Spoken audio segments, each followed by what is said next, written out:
اور اگر اصلہ 7واں روز ہے میاں صاحب جنگ کا، اور یہ جنگ کسی بھی اس کا اونٹ کسی کروٹ بیٹھتے ہوئے ابھی تک دکھائی نہیں دے رہا ہے۔ آپ لوگ کہہ رہے ہیں کہ ابھی تک تو کچھ نظر نہیں آ رہا کہ یہ جنگ کیا شکل اختیار کرے گی، اور وائنڈ اپ کی طرف تو بالکل جاتی ہوئی نظر نہیں آتی۔ اب اصل میں جو ہونا تھا نا ایران کے ساتھ وہ تو ہو چکا ہے۔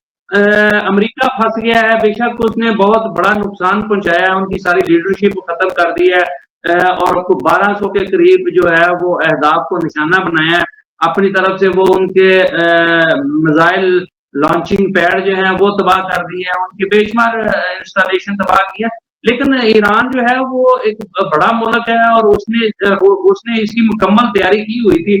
ان کو پتا تھا کہ کسی وقت بھی ہم پر ایک بڑی جنگ مسلط کی جا سکتی ہے، تو لہذا انہوں نے جو ہے اس کے لیے ملٹی پرپز جو ہے وہ اپنے انتظامات کر رکھے تھے۔ تو اب اصل میں ایران جو ہے وہ چاہتا ہے کہ میں پنجابی کے نا دھونی تختی رہے، تو وہ انہوں نے ایسا سسٹم بنایا ہے کہ وہ چاہتے ہیں کہ ہم آہستہ آہستہ اپنے چیزیں جو ہیں وہ ایک ایک دو دو میزائل مار کے ان کو بزی رکھیں، اور ان کو لنگر آن کریں، ان کو جتنا لمبا کریں گے اتنا امریکہ کا نقصان۔ آپ دیکھیں کہ 24 گھنٹوں میں ان کا $1 ارب جو ہے وہ خرچ ہو رہا ہے اس مہنگی ترین جنگ پر۔ تو اس کے ساتھ باقی ممالک جو ہیں وہ بھی سارے ڈسٹرب ہو رہے ہیں، ان کی اکانومی ڈسٹرب ہو رہی ہے۔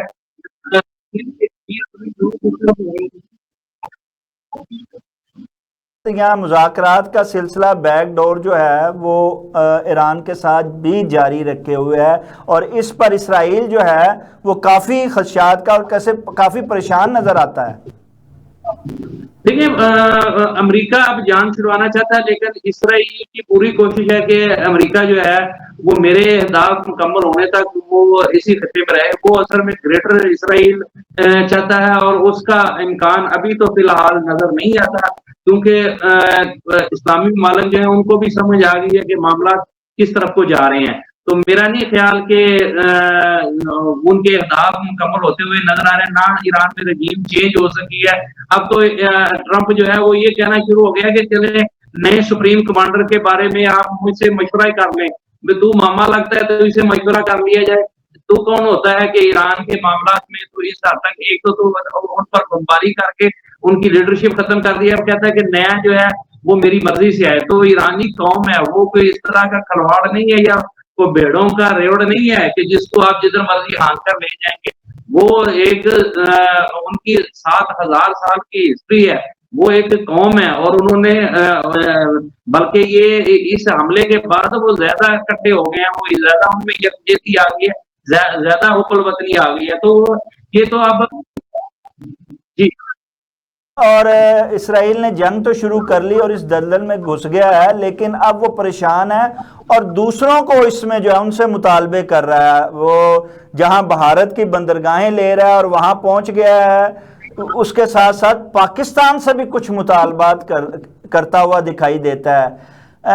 اس جنگ میں پاکستان کہاں کھڑا ہے، اور ان خدشات کا بھی اظہار کیا جا رہا ہے کہ امریکہ پاکستان کو اس جنگ میں گھسیٹے گا۔ آپ کیا سمجھتے ہیں کہ واقعی یہ خدشات جو ہیں اس میں واقعی کوئی مثبت آپ کو نظر آتے ہیں کہ واقعی ایسی حقیقت ہے، حقائق ہے کہ نہیں؟ دیکھیں پاکستان کو کسی صورت بھی اس جنگ میں کسی طور پر بھی حصہ لینا جو ہے نا وہ سود مند نہیں ہے پاکستان کے لیے۔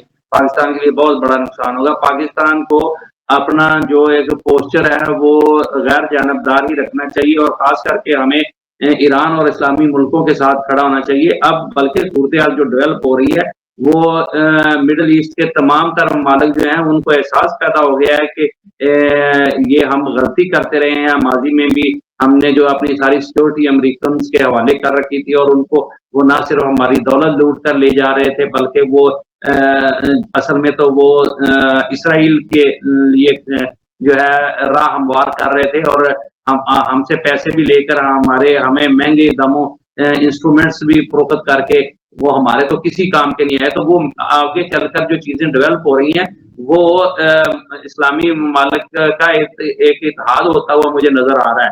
تو اللہ کرے کہ اس جنگ سے نکل جائیں اور امریکہ کو سمجھ آ جائے، وہ جلد از جلد جو ہے وہ یہاں سے رفو چکر ہو جائے، ورنہ ڈو مور کے مطالبے سے کیسے منہ پھیر سکتے ہیں جبکہ ہماری ساری معیشت، ہمارے سارے قرضوں کا دار و مدار جو ہے وہ امریکہ پر ہے؟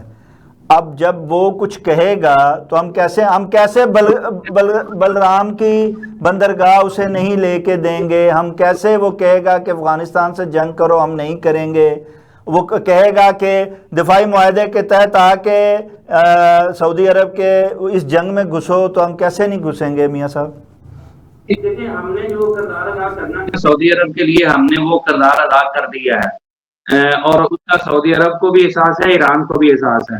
اور جہاں تک امریکن کا تعلق رہا تو ہم آلریڈی اس کے کہنے پر جو ہے وہ افغانستان کے ساتھ ہم بزی ہو چکے ہیں۔ اس نے ہمیں اس جنگ سے دور رکھنے کے لیے ہمیں پہلے ہی افغانستان میں الجھا دیا ہوا ہے، تو لہذا ہمارے لیے کوئی اتنا مسئلہ نہیں ہے، اور ہم انکار کی پوزیشن میں ہے، اور ہماری صورتحال ایسی ہے کہ امریکہ کوئی زبردستی ہمیں نہیں کہہ سکتا کہ آپ جو ہے میری مدد کریں، یا آپ ایران پر حملہ کر دیں، یا آپ کسی دوسرے ملک پر حملہ کر دیں۔ وہ نہ ہمیں سوٹ کرتا ہے، نہ ہم کر سکتے ہیں، نہ اگر ایسا کوئی سلسلہ ہوا تو پھر تو آپ نے پوری دنیا کی جنگ جو ہے وہ شروع کر دی۔ ابھی تو 2-3 ممالک ایسے ہیں، ترکی ہے، پاکستان ہے، سعودی عرب ہے، یہ ایک نیوٹرل کردار ادا کر رہے ہیں۔ تو اگر آپ نے ان کو بھی فریق بنا لیا تو پھر یہ جنگ نہیں آپ سے روکی جا سکے گی۔ ہے کہ کابینہ کو بریفنگ دیتے ہوئے یہ افغانستان اور ایران کی ساروں کے چہرے کیوں لٹکے ہوئے تھے، کیوں لٹکے ہوئے ہیں؟ دیکھیں، ایک تشویش تو ہے، بلکہ صرف پاکستانیوں کو تشویش نہیں ہے، آپ دیکھ لیں کہ تمام عالم اسلام کو اس پر تشویش ہے، اور خاص کر کے مڈل ایسٹ کے جتنے ممالک ہیں ان کو بھی تشویش ہے۔ اور پاکستان کے انٹرنل حالات ایسے ہیں کہ ہمیں تو دیکھنا 2 دن میں جان کے لالے پڑ گئے ہیں۔ ابھی کل پرسوں جو وزیر اعظم کی زیر صدارت میں اجلاس ہوا، اس میں ہم نے کہا جی کہ جس طریقے سے کووڈ میں ہم نے جو ہے وہ کٹ لگایا تھا، اسی طریقے سے ہمیں اس پیٹرن پر جانا پڑے گا۔ اگر تھوڑے دن اور ہو گئے تو پیٹرول تو ہمارے پاس تو بہت چند ایک دنوں کا 28 دنوں کی جو ہے وہ کیپیسٹی ہے ذخیرہ کرنے کی پیٹرول کی، تو گیس کا معاملہ لیتا ہے، تو ہمیں تو ابھی سے جو ہے وہ تارے نظر آنے شروع ہو گئے، تو ہم جو ہے وہ زیادہ دیر تک معاملات کو اس طرح سے نہیں چلا سکتے۔ البتہ ساتھ ہی یہ بھی ہے کہ ہم نے متبادل راستے بھی جو ہے وہ تلاش کرنے شروع کر دی ہیں۔ اگر آبنائے ہرمز سے ہمیں تیل نہیں ملتا تو سعودی عرب دوسری بندرگاہ سے ہمیں تیل پہنچائے گا، اور اس کے علاوہ ہم نے دوسرے آپشن پر بھی غور کرنا شروع کر دیا۔ اسی طریقے سے دوسرے ممالک بھی ہیں، اصل میں اس کے افیکٹ بہت زیادہ ہیں، دنیا پر پڑ رہے ہیں۔ اس کی وجہ سے ٹرمپ پر جو ہے وہ بہت بڑا ایران نے جو سب سے اہم گیم کی ہے، اس نے پوری 2 میزائل مار کے، اور اس میں بھی جو ہے اسرائیل کی بھی کارستانی، اس نے مسلمان ملکوں کو لڑانے کے لیے کوئی اپنے بھی ڈرونز اور میزائل استعمال کر کے ایک دوسرے کے خلاف جذبات ابھارنے کی کوشش کی ہے۔ لیکن اس کا فائدہ یہ ہوا ہے کہ اس وقت پورا مشرق وسطی ڈسٹرب ہے، اور وہ جو ہے ان کا سب سے بڑا مطالبہ ہے کہ اس کو جلدی وائنڈ اپ کیا جائے، اور بہت بڑا پریشر ہے امریکہ پر کہ وہ اس کو جلدی سے وائنڈ اپ کر کے، اب اس کو کوئی بہانہ نہیں مل رہا، کوئی راستہ نہیں مل رہا کہ وہ اس کو کس طرح سے وائنڈ اپ کرے، کیونکہ وہ ایرانی اب کسی ڈائلاگ کی طرف آنے کے لیے تیار نہیں۔ ان کا کہنا یہ ہے کہ آپ نے پہلے ہی ہمیں جو ہے وہ ڈائلاگ کی طرف لا کر ہمارے ساتھ دھوکہ کیا، اور ہمیں مشروع کر کے ڈائلاگ میں اور ہم پر حملہ کر دیا، اور اب آپ سے کوئی ڈائلاگ نہیں ہوں گے۔ اب تو اس میں جو کردار بنتا ہے وہ پاکستان، ترکیہ کا اور سعودیہ کا بنتا ہے کہ یہ کسی طریقے سے ایران سے معاملہ طے کریں اور کوئی درمیانی راستہ نکالیں، اور اس جنگ کو جو ہے وہ یہی اس کا وائنڈ اپ کر دیا جائے۔ ایک طرف تو ایران اسرائیل امریکہ جنگ ہے، دوسری طرف افغانستان پاک افغانستان جنگ کا آغاز ہوا ہے، اور تیسری جانب بھارت جو ہے وہ آبی جارحیت سے باز نہیں آ رہا، وہ دہشت گردی کی پشپنائی سے باز نہیں آ رہا۔ ان سارے مسائل اور چیلنجز کے ہوتے ہوئے ہماری اپوزیشن قومی یکجہتی کے حوالے سے جو ہے وہ کوئی اپنا ذمہ دارانہ کردار ادا نہیں کر رہی ہے۔ وہ مشترکہ اجلاس میں نہیں بیٹھ رہی ہے، وہ بریفنگ لینے کے لیے تیار نہیں، وہ مذاکرات کرنے کے لیے تیار نہیں، وہ دنیا کو یکجہتی کا پیغام دینے کے لیے تیار نہیں. یہ کیا حکومت اور اپوزیشن کا کردار ہے جو انہیں ادا کرنا چاہیے، اور دونوں ہی صحیح طرح کردار ادا نہیں کر پا رہے ہیں اس وقت؟ دیکھیں اس کے لیے تھوڑی سی نا رائے عامہ بھی ہموار کی جاتی ہے، راستے بھی بنائے جاتے ہیں. تو اپوزیشن کو پہلے اعتماد میں لینا چاہیے. اصل میں بات یہ ہے کہ وہ پوری اپوزیشن جو ہے وہ یہ چاہ رہی ہے کسی طریقے سے عمران خان کو ریلیف دیا جائے، پھر ہم بات کرنے کے لیے تیار ہیں. تو دیکھیں جب اس قسم کے حالات ہوں تو آپ کو تھوڑا سا ریلیف دے بھی دیں گے تو کوئی فرق نہیں پڑتا، لیکن آپ کو براہ راست ایسی صورتحال میں بجائے کہ آپ اپوزیشن کے جو خریدے ہیں، جو نمائندے ہیں، ان سے بات کرنے کی آپ جو منبع ہے اس سے کیوں نہیں بات کر لیتے اور جیل میں جائیں حکومت کے نمائندے اور جا کے عمران خان سے بات کریں. میرا خیال ہے کہ وہ اس کا ایک اشارہ ہی جو ہے وہ قومی یکجہتی پیدا کر دے گا. ان تمام اپوزیشن کے رہنما جو ہیں وہ جس طرح حکم ہوگا اسی طریقے سے وہ پرفارم کرنا شروع کر دیں گے اور قوم بھی مان لے گی. کیونکہ ابھی تک پولرائزیشن اتنی زیادہ ہو چکی تھی پولیٹیکلی کہ اب جو ہے نزدیک آنے میں بھی وقت لگتا ہے. تو اس کے لیے حکومت کو تھوڑی قربانی دینی پڑے گی، حکومت کو حالات اس طرف کو لے کے جانے پڑیں گے، حکومت کو تھوڑا ریلیف دینا پڑے گا. بیانات بھی دیتے ہیں لیکن بے بسی سی دکھائی دیتی ہے جب عملی پوزیشن آتی ہے. آپ کیا سمجھ نہیں کہ وقت کا تقاضا ہے کہ جو فیصلہ ساز ہیں، جو طاقتور حلقے ہیں، دراصل تو وہ ہیں، اگر وہ چاہیں تو سب کچھ درست ہو سکتا ہے معاملہ. کیا آپ سمجھتے ہیں کہ ڈیل اور ڈھیل کا مرحلہ جو ہے وہ قریب آ چکا ہوا ہے، اور جو عدالتی حوالے سے جو ریلیف تھوڑی بہت ملتی ہوئی دکھائی دیتی ہے، کیسوں کی سنوائی ہوتی ہوئی دکھائی دے رہی ہے، تو کوئی بیک ڈور ایسا سلسلہ شروع ہوا ہوا ہے اور آپ آنے والے دنوں میں دیکھتے ہیں کہ بہتر کوئی مثبت نتائج اس کے نکلیں گے؟ دیکھیں یہ نا سیاست میں دکھانے کے لیے کچھ اور ہوتا ہے، کرنے کے لیے کچھ اور ہوتا ہے. تو ایک بات چیزیں جو دکھانے کے لیے ہو رہی ہیں وہ اصل میں ان کے پس پردہ معاملات کچھ اور چل رہے ہیں، اور ہم اسیس کر رہے ہیں کہ کچھ عرصے سے جو ہے وہ تحریک انصاف نے بھی لچک کا مظاہرہ کرنا شروع کیا ہے، اور دوسری طرف سے جو ہے اسٹیبلشمنٹ کی جانب سے بھی جو ہے وہ معاملات جو ہے وہ میرا خیال ہے کہ سلجھانے کی کوشش کی جا رہی ہے. البتہ حکومتی سطح پر جو ہے وہ نہیں چاہ رہے کہ وہ چاہتے ہیں کہ عمران خان کو اسی طریقے سے جو ہے وہ اس پر دباؤ برقرار رہے، لیکن ان کے نمائندے جو ہیں وہ ان کے ساتھ ہم ڈیل کر لیں کوئی، اور اس پر وہ تیار نہیں ہے. تو یہ ایک قسم کے نا دیکھو اور انتظار کرو والا فارمولہ دونوں طرف سے ہے، بلکہ تینوں طرف سے.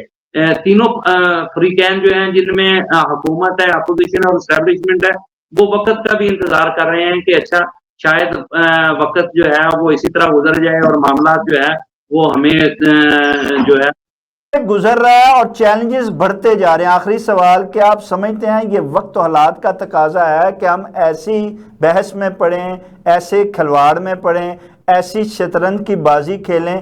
کیا آپ سمجھتے ہیں کہ یہ وقت و حالات ہمیں اس چیز کی اجازت دیں گے، اور کیا ہم اپنے من منشا نتائج حاصل کر پائیں گے؟ دیکھیں ابھی تک تو پاکستان یہ سمجھتا ہے کہ اس کو شاید اس طرح کے خطرات لاحق نہیں ہیں، لیکن جو اندرونی استحکام ہوتا ہے وہ بہت اہم ہوتا ہے ملکوں کے لیے، قوموں کے لیے. تو پاکستان کو جو چاروں طرف سے گھیرنے کی کوشش کی جا رہی ہے اس میں سب سے اہم فیکٹر جو ہے وہ ہمیں قومی یکجہتی کا فیکٹر ہے. تو ہمیں قومی یکجہتی کی طرف جانا چاہیے. جتنی جلدی ہم چلے جائیں گے اتنی جلدی ہم اسٹیبل ہو جائیں گے، ورنہ جو ہے بعض دفعہ حالات ایسے ہو جاتے ہیں کہ پھر اس قسم کے اقدامات بھی کارگر ثابت نہیں ہوتے. تو ہمیں فوری طور پر چاہیے کہ اپوزیشن کو اعتماد میں لیں، ایک قومی کانفرنس بلائی جائے جس میں تمام پولیٹیکل پارٹیز کو انوائٹ کیا جائے، اور سیاسی جتنے بھی قیدی ہیں ان کو کسی حد تک ریلیف دیا جائے تاکہ ملک میں بات چیت کا ماحول پیدا ہو، معاملات آگے لے کر چلنے کا ماحول پیدا ہو. اور صرف یہ پولیٹیکلی ہی ضرورت نہیں ہے، ہمیں پاکستان میں معاشی ابتری جو ہے وہ بھی اسی وجہ سے ہے کہ پاکستان میں سیاسی عدم استحکام ہے. اس کے لیے بھی ہمیں معاشی سرگرمیاں شروع کرنے کے لیے بھی ایک ماحول درکار ہے، اور وہ جب تک پاکستان میں استحکام نہیں آئے گا اس وقت تک وہ معاشی ماحول بھی نہیں بن سکتا. تو پاکستان کے تمام تر مسائل کا حل قومی یکجہتی ہے. جب تک ہم شارٹ کٹ کے چکروں میں ہیں، ہم مختلف طریقوں سے لوگوں کو مطمئن کرنے کی کوشش کر رہے ہیں، لیکن عوام مطمئن نہیں ہو پا رہی. ہمیں جب تک بیماری کی اصل کاز کا پتہ نہیں چلے گا اور جب تک ہم وہ بیماری کا علاج شروع نہیں کریں گے، اس وقت تک ہمیں جو ہے نا ڈھکوسلوں سے کوئی فائدہ نہیں ہوگا. اس لیے نہ ہی اس میں جو ہے پیناڈول اثر کر رہی ہے اور نہ ہی جو ہے وہ ڈرپ جو ہے وہ کوئی مریض کو فائدہ پہنچائے گی. تو لہذا اس لیے اس کے لیے جو سرجری کرنی ہے فوری طور پر کر کے، تو اس کے بعد جو پوسٹ آپریشن اقدامات ہوتے ہیں ان پر آنا چاہیے تاکہ مریض صحت مند ہو سکے. شکریہ میاں حبیب صاحب، آپ نے اپنی مصروفیات سے وقت نکال کر ٹائم دیا. ناظرین، جیسا کہ میاں حبیب صاحب نے کہا ہے کہ ہمیں سرجری جو ہے اس کا دیر نہیں کرنی. مرض بڑھتا جا رہا ہے اور ہم چھوٹی موٹی ادویات سے اس کا علاج کرنے کی کوشش کر رہے ہیں. جب تک ہم مکمل طور پر سرجری نہیں کریں گے، جب تک ہم یکجہتی افہام و تفہیم پر نہیں آئیں گے، جب ہم مذاکرات نہیں کریں گے، جب تک ہم اکٹھے ایک ٹیبل پر نہیں بیٹھیں گے، تب تک کوئی بھی مسائل جو ہیں نہ ہم وہ حل کر پائیں گے، نہ درپیش چیلنجوں کا مقابلہ کر پائیں گے. ناظرین، اس کے ساتھ ہی پروگرام کا وقت ختم ہو جاتا ہے. اپنے میزبان شاہد ندیم احمد کو اجازت دیجیے. آپ کا، ہمارا، ہم سب کا اللہ نگہبان.